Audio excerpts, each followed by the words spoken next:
Greetings and salutations. It's Fat Black Woman, and I promise I will not keep you with a long diatribe because it is a beautiful day here in DC. So I'm sure you want to get out and about, maybe grab yourself a glass of Chardonnay and sit by the water if you are by the water. But anyway, I just had something that was on my mind that I wanted to bring up.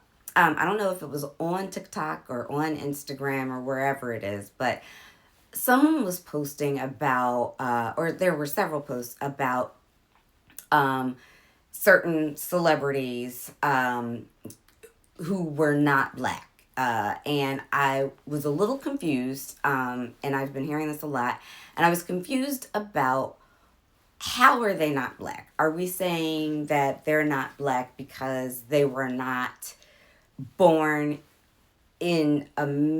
born in America by black American parents, by parents who uh, are generationally from America, or are they not black culturally, but they are black because we have the shared ancestry?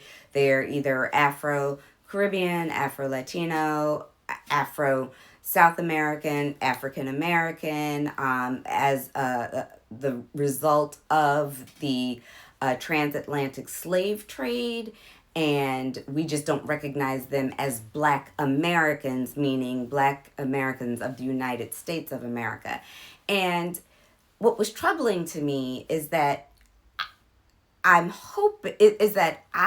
don't want us as descendants of the African enslaved to get bogged down in who is black and who is not, as far as our historical experience, our ancestors, our heritage. Because we all got on this side of the continent the same way. Boats just went in different direction. And I don't want us to get caught up in the whole, well, this person isn't black because they're Dominican or Puerto Rican or Trinidadian, and this person who is Dominican or Puerto Rican or Trinidadian calling someone who might be black American or Jamaican a name that is derogatory, that would have been used by someone who was not black at all, a white person. Just like we have to stay away from colorism, we have to stay away from separatism in terms of our own. Yes, we have cultural differences, and those are to be celebrated 100%. But to separate us and to say that a Afro Caribbean or an Afro Latino or an Afro South American or African American is not black, and to somehow keep them separate, to say that their experiences are not our experience, is traveling down a very prickly path. And it leads to colorism, and it leads to intra fighting. The fact of the matter is, if you are a melanated person in this country, you can't be racist, because A, we have no power to oppress, and B, we are all subject to the same subjugation, degradation,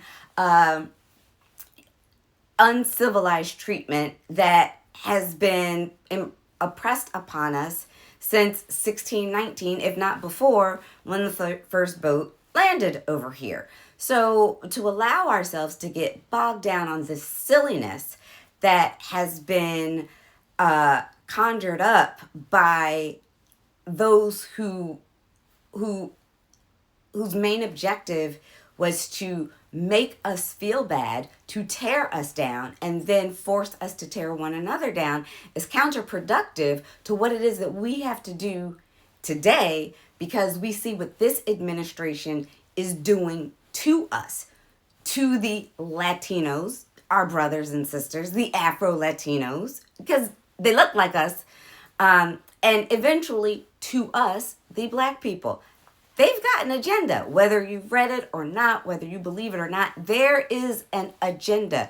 When they say make America great again, it has nothing to do with our greatness. It has to do with them putting us in a place that, God forbid, I don't know how you would do it, but it might be worse than the institutional chattel slavery that our ancestors experienced some 150 or so years ago. I am not saying anything that we've not already heard. I'm not going to put myself in the position of being a historian, and I'm not going to pontificate and opine. That is not my gig. I'm just going to say that we don't need any help. We don't need to help people tear us down in any iteration of how we are descendants of the African enslaved. We can find other ways to to support who we are, or big up who we are in our culture, and be proud of that without tearing someone else down. And the more that we tear those who look like us and who have shared experiences like us, the more ammunition our enemy has to use against us. So that's just food for thought. Just want to put it out there. This is shorter than my usual rant, but I just needed you to hear me. So I hope, like I said, you're having a wonderful weekend. And I'll talk to you later. Peace and blessings.